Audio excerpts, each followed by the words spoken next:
been overwhelmed by problems? Maybe you don't know how to solve a fight with a friend. Maybe you have so much homework and you don't know how to do it. Or maybe you have so many chores to do at your house, you don't know where to start. Well, you could go to your parents and ask them to help you find a solution, and they can probably help you most times. But sometimes we carry things in our life that get so heavy that we just don't know how to fix them. And Jesus talks to us about that in the Bible, and he uses something as an example, something I have today. This is a yoke.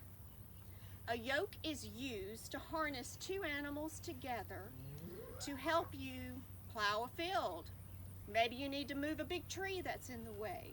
When you put two animals in here together and attach them to the plow or the tree, together they can solve the problem. This yoke is a small yoke. It's used for goats. They make yokes that are big to use for my big friends back here, and they can really solve some problems. Yokes were used a lot before we had tractors and heavy equipment to help us. And Jesus tells us, he says to take my yoke upon you and learn from me. He is telling us that if we ask him into our lives, if we ask him into our hearts, we can be yoked with him, and he will help us with our problems.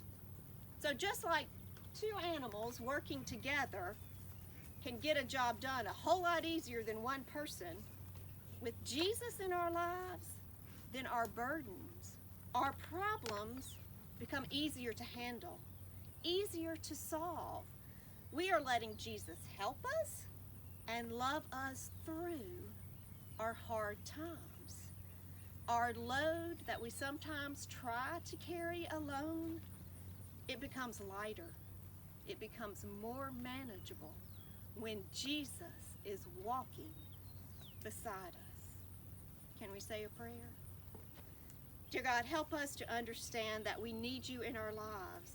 And with you beside us, we can get through the hard times and the problems that we face. In your most precious name we pray. Amen. Y'all have a great week, and I hope to see you soon.